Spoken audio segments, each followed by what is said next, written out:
Namaskaram and howdy. Today I wanted to talk about why you should avoid people who are unavailable. That seems pretty obvious to a lot of you, so good on you. But I wanted to expand on what unavailable means because that might not be so obvious to a lot of people. And I think that a lot of you know too that I think it's obvious that while I try to speak from professional experience as a psychiatric mental health nurse practitioner, way too long of a title, so Psych NP, that I think a lot of you have caught on, from early on that I'm also trying to talk from, I'm talking from personal experience. And so there's a lot of pros and cons to being able to see it from both a professional viewpoint as well as personal perspective. And I think it's more pros than cons being able to talk from both. But anyways, it dawned on me today what unavailable means. So yes, if somebody, I'm going to backtrack here because I'm going to piss off probably a lot of you, and it's not intentional. I'm not trolling. I'm not trying to just get likes and stuff. I'm just speaking what I believe is the truth. I'm going to talk from a male perspective, or like a guy that is into dating women. And I think that it could even apply to a lot of women who date other women but have more of a masculine or tomboyish personality or characteristics. And then likes to date very feminine women. So I'm talking from that point of view, and the reason why is I've touched on this before as well, but as a whole I don't see our society going in a very great direction. But I see that especially in mostly Western countries, women are being misled. They are being falsely empowered, and they adopt these bullshit like personas to empower them and feel like, well, whatever a guy can do, I can do too, and I can do it better. Or, well, if guys have been doing that to women, then I, as a woman, am going to start doing that to men. It's like a vengeance kind of thing. And I think that while there are a lot of things that women can do just as well or better than men, there are a lot of things that they can't, and vice versa. There are things men can't do as well or better than women, or can't do at all. And I'm not just talking about like getting pregnant and giving birth and all that. There are just some things that men are naturally better at or designed for by evolution, and women are designed for or better at. So the other problem too that I see is people are trying to undo at least hundreds of thousands of years of evolution and conditioning, which is now ingrained into our very DNA. And people think that, the past century or two, there's been more and more equality. A lot of people disagree or say we're not even close.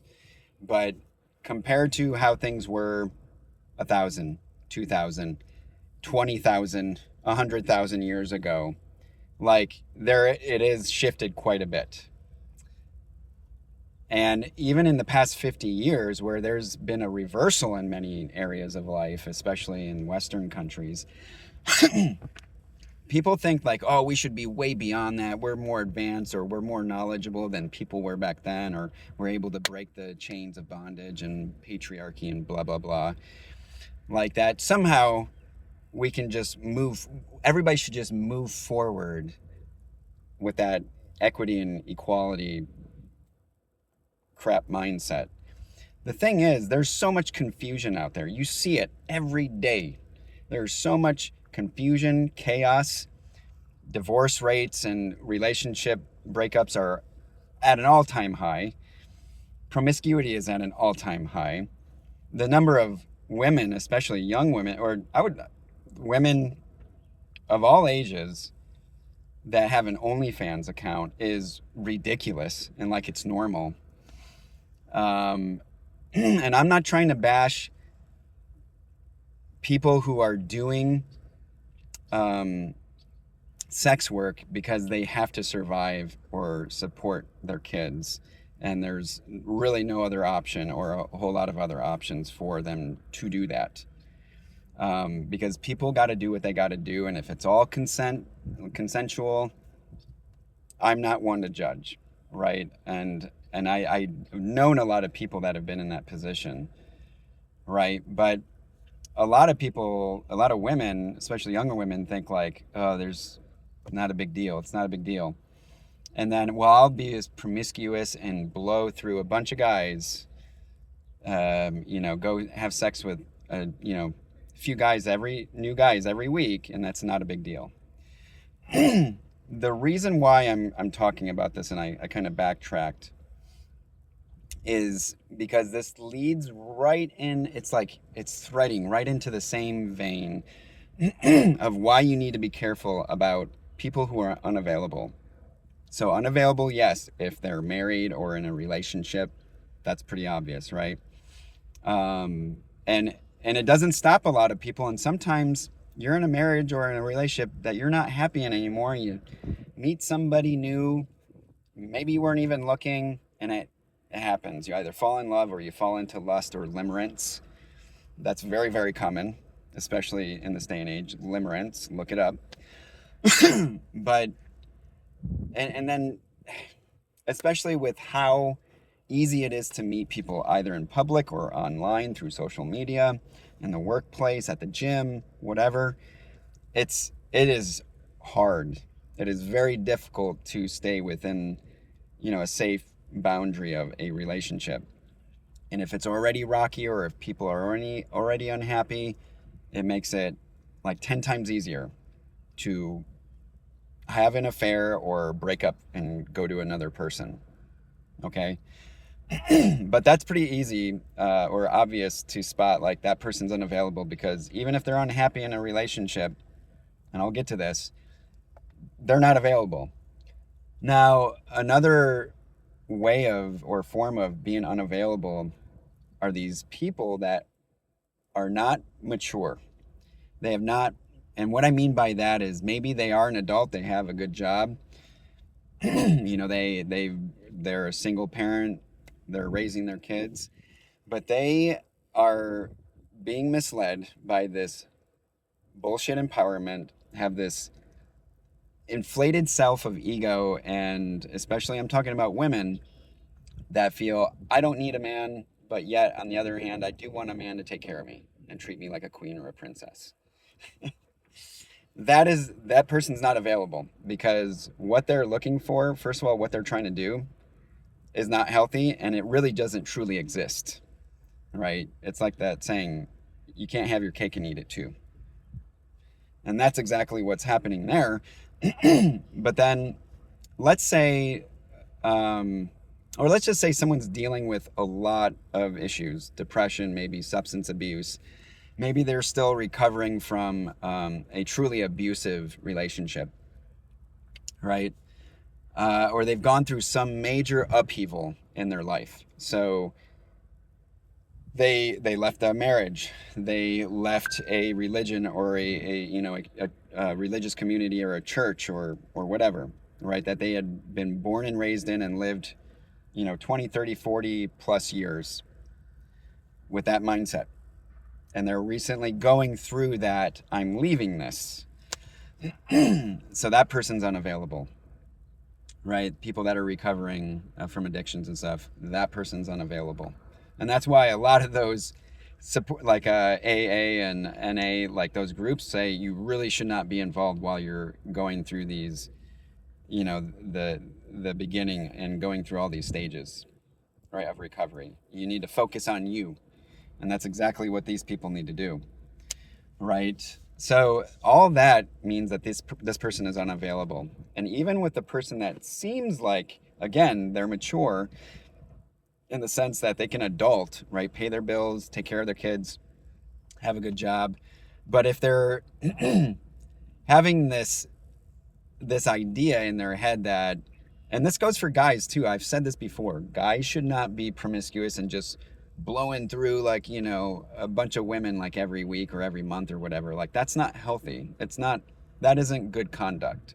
That's not good behavior, in my opinion. And it does wear down on you, your mind, and it puts your body at risk and theirs, right? But I don't like what you're doing is you're just feeding that dopamine kick, right? And the oxytocin that you get afterwards. You're trying to feed all these, parts of your brain that you don't realize are craving. Like, I need more of this neurotransmitter, this feeling. And it's just like drinking or substances or gambling or, doing things that just give you that immediate gratification, right? It's not healthy. You're training your brain like people argue that, oh, it's, as long as it's, this person and the other person, it's consensual and all that. That's very true. You do you, but you're training your brain to be dependent on that. And then people will argue like, no, I'm just living life. Like I said, living life to the fullest, being free, right? But you're not free. You're in bondage to that. Like you're training your brain to say, yes, this is okay because I want more. So it's okay. It's normal. I want more. It's okay. It isn't. It's not good to feed your brain in any way like that, to be dependent on some, especially external force or person to give you that gratification, right? So, or a substance, right? Even. So a lot of people will argue it's like, oh, well, those old school traditional religious patriarchal views or expectations is what held us in bondage.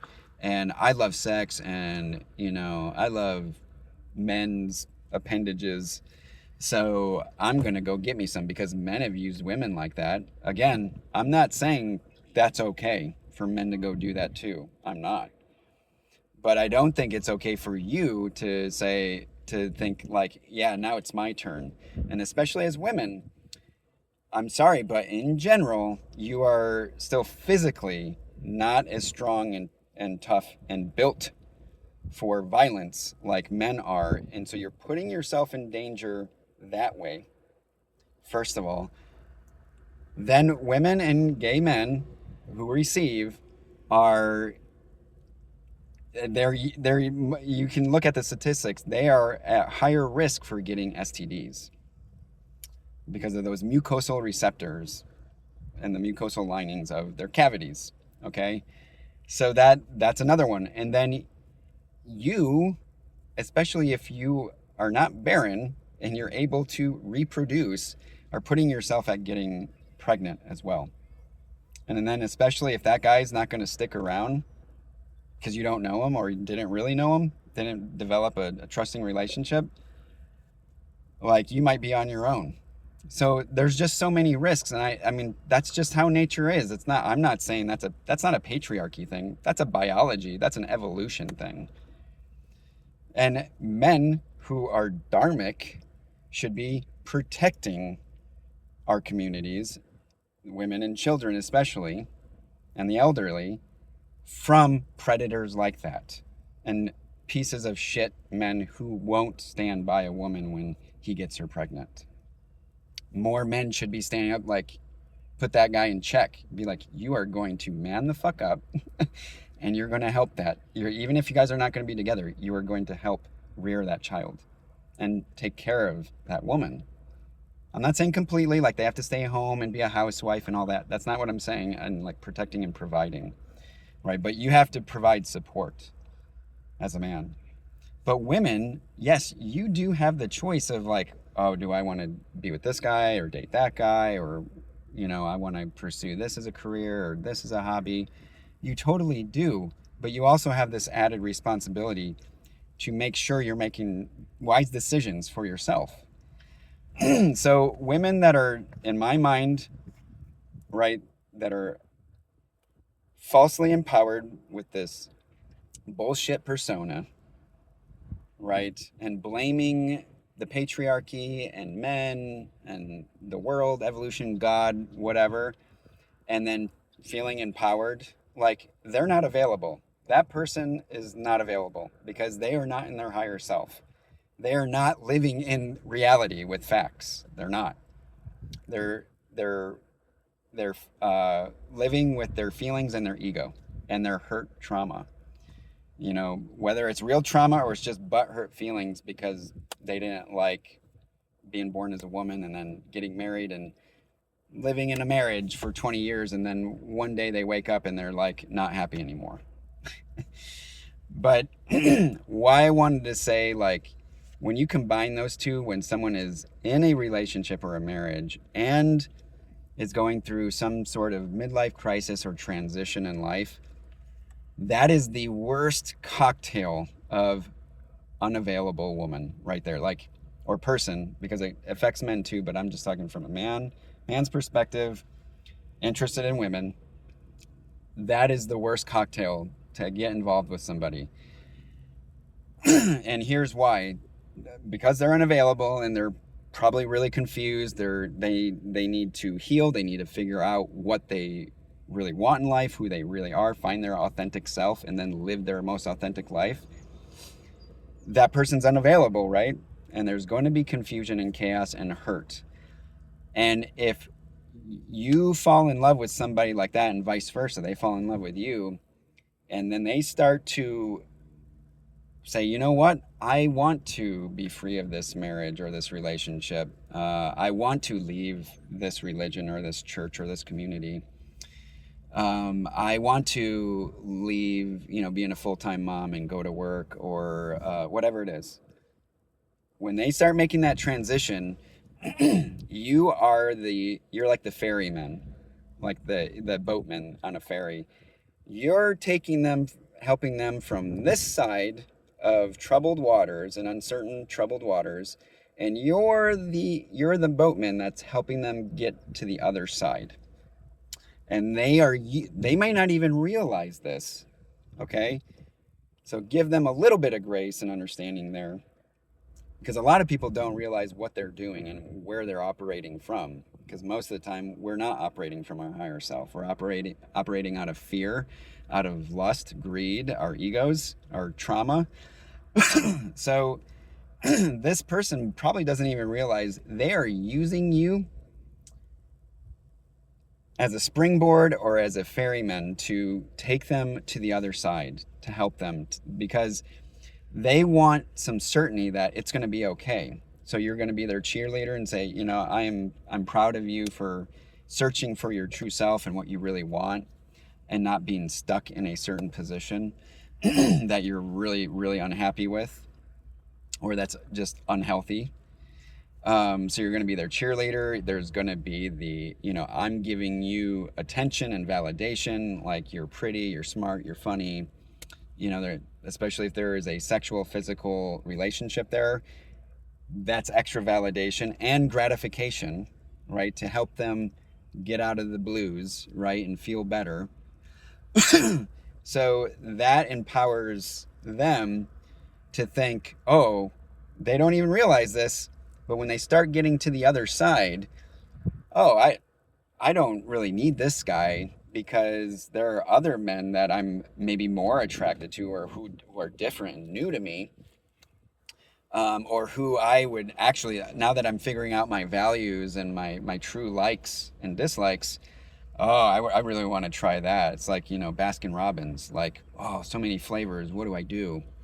And the other problem is that because you are in this transition phase, you're the like the middleman, the transition man, is that you still hold memories and feelings. You symbolize still part of the past, what they are trying to escape from. They don't want to be there anymore. And if you hold any semblance of that, you're anchoring them back to that, and they don't want that. They don't want you to just plop the anchor down in the middle of that water. They want to get to the other side and get out and just fucking run to the hills, run to the next village, run to the next thing they see in the distance that's shiny. They don't want you, because You're reminding them of the past, first of all. And then you were just a ferryman. You were just a transition. That's it. They were using you and they probably didn't even realize it. And then when they get to the other side, they get to this land where it's like all these people are saying, oh, you know what? You can do anything you want. You go, girl. Yeah, you want to sleep with 3 new guys every week. Oh, applaud that. People, I know women who work in offices together. And when someone gets a divorce and then that woman starts, usually a middle-aged woman, starts and has kids, starts dating a bunch of men and has sex with a few men every week, maybe for weeks or months or years, it's like they're applauding it. I don't know why y'all are applauding that. Like, that to me is like, you're not facing reality. Like, and then eventually you get to a place where you think you may have found a guy that you can settle with again.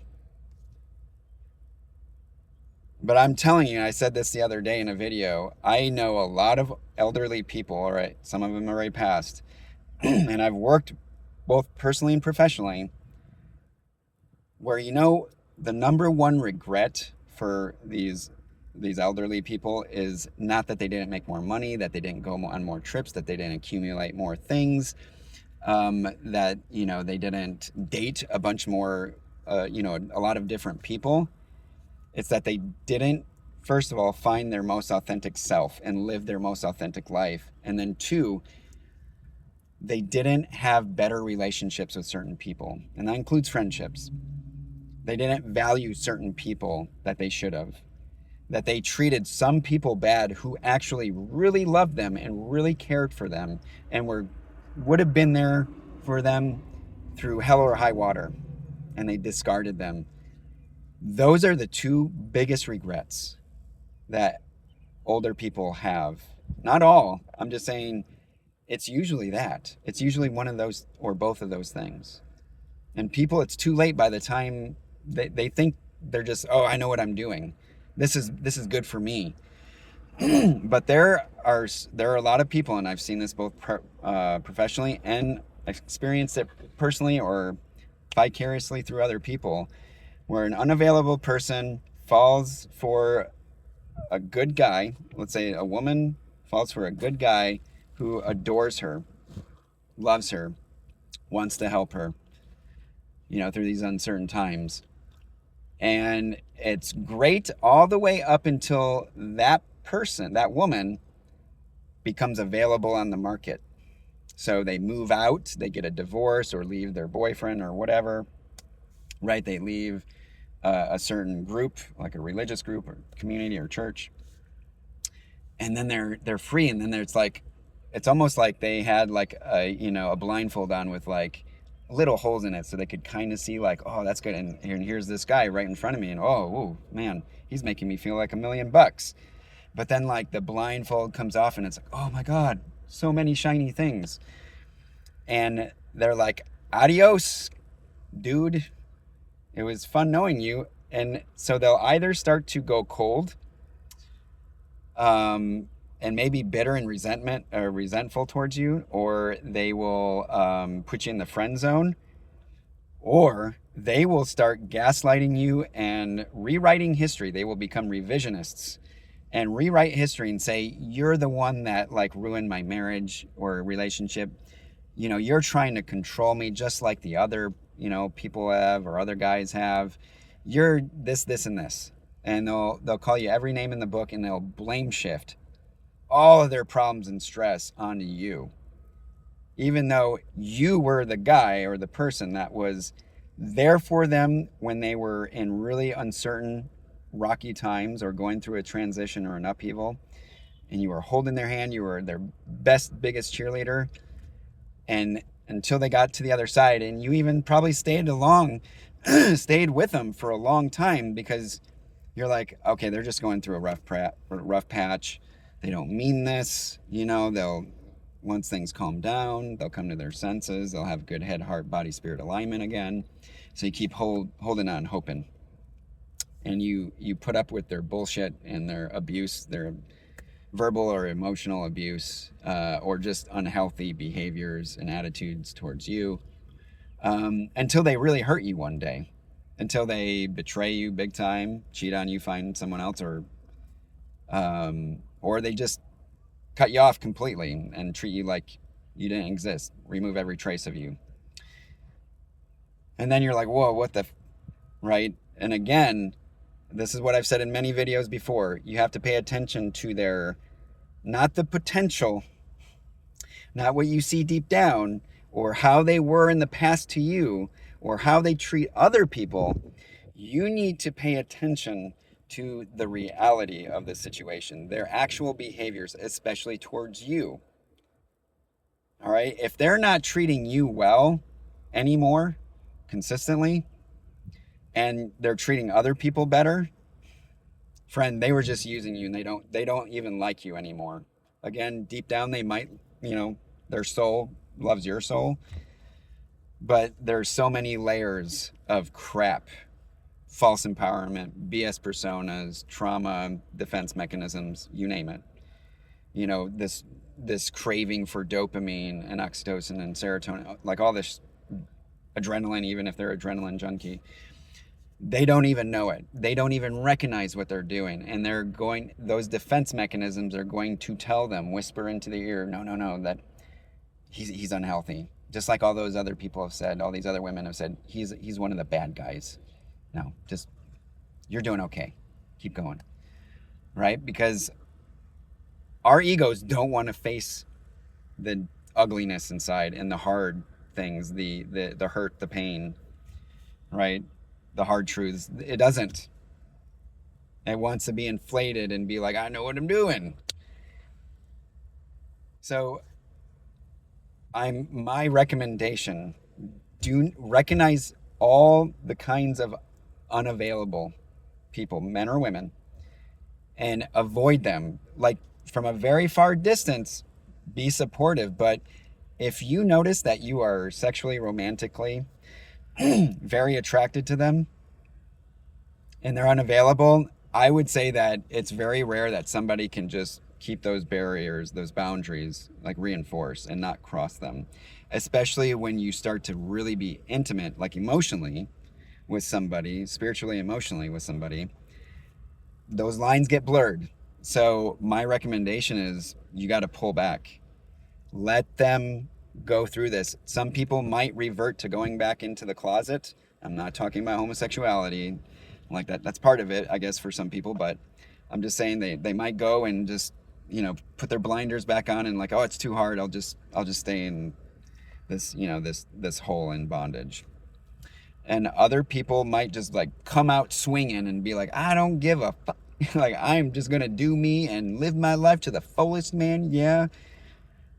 Let them figure it out. Let them go on that journey. It's not your job to heal that. And that is another thing that I will talk about, is a lot of people who go into mental health, social work and all that, most of us have issues where we are doing projection or transference or countertransference. So by helping other people, we're trying to validate that we're also worthy of being healed and loved and respected and all that, right? And I mean, most of us have this good heart. We want to help other people, but that's another thing. You're not available. Go heal, figure out who you are first before you go into that line of work.